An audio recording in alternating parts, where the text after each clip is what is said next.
Welcome back to the E Show once again. My name is Neil Ravin, and this is episode number 21 with a brand new guest. I want to welcome in Brian Fahey, the new head coach of the New York Applecore this season. Brian, in your first year, what are your thoughts on the season so far? Hi, Neil. Thanks for having me on.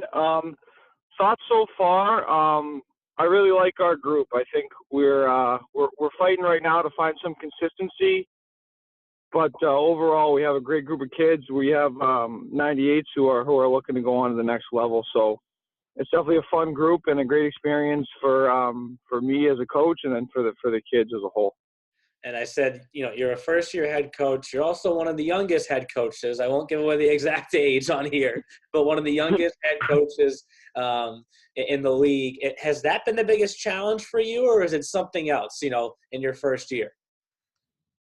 I think I addressed my age with the guys right away. I think that we all know that we all have a mission to win games and to help get our players on. So I think respect is earned every day with our guys. And, I mean, I think the old adage is, like, they don't care how much you know till they know how much you care. So as long as I put my time in and I show them that, I'm on the same page as them and we're all on the same ship, that I think that respect is earned daily. Do you think that experience, not being too far away from when you played, in juniors and in college, do you think that helps you? Yeah, I think this is a new age player that, there are different times than, maybe some of the older coaches, but I mean, each coach has to find their relationship with their kids. But yeah, I think it helps, me recently going through the whole process of, looking at schools and going through juniors and taking that road. And I think there's a lot on these kids' minds when it comes to, personally what they're doing this year and the time being spent, to try to attain the goal of, playing college hockey. So I believe it helps. And when I can go off, my experience of, really fighting for a spot in college hockey and really respecting that next level enough to take care of what they're doing day to day. So I think it helps for them to hear it from someone who recently just went through what they're going through, for sure. And this isn't the first year of your coaching. Obviously, you were an assistant coach under Graham Johnson prior to this season. Obviously, Graham, helped take the next step with the Applecore this past season, and then now he's at MSOE coaching at the Division III level. If there was one major takeaway from working with Graham, what would it have been? I learned a lot from Graham. I think that, he had coached at higher levels, the Division I level, the Division III level. So I really looked for what he looked for, if that makes sense. In terms of his video and the way he prepared the team for games, you take away what he took away from that level. So you see where his bar is and his standard is for coaching. I think I took a lot from the way he looked at the game, for sure. And I learned a lot from him over the past 2 years.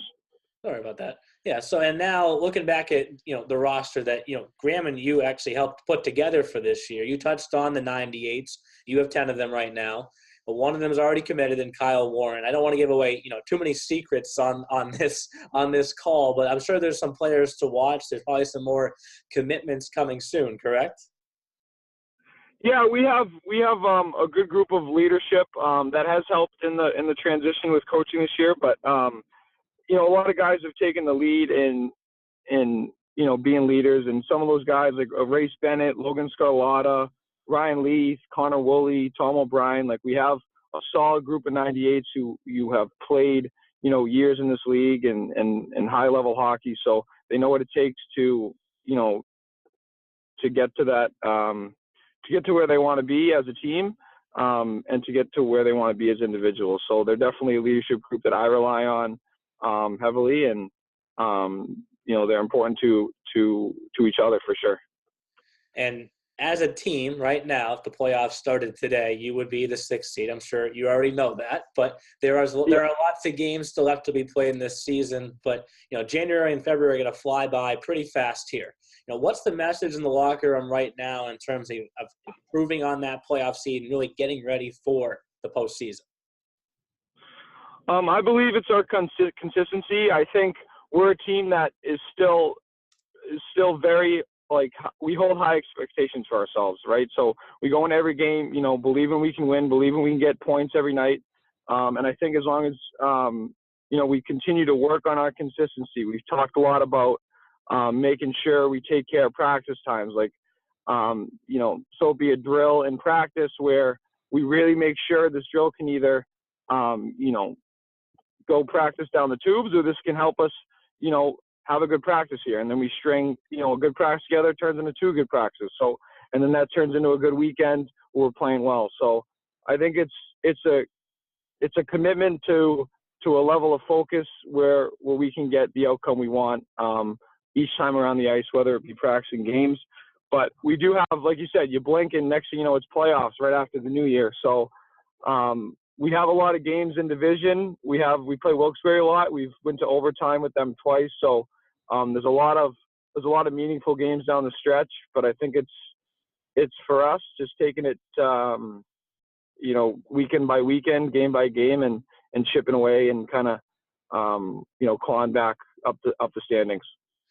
So there you have it, folks. As you mentioned, he plays Wilkes-Barre a lot. Look at their schedule. That name pops up there 5 times out throughout the rest of the season. They have 2 very busy months left, January and February. They start off with the Rangers and the Wolves this weekend at the Showcase in Walpole. Tomorrow's game against the Rangers is scheduled for 1:20, while Monday against the Wolves is on at 10:10. So we'll see you in Walpole for the Showcase, Brian. Sounds good, Neil. Thanks a lot. I really appreciate it.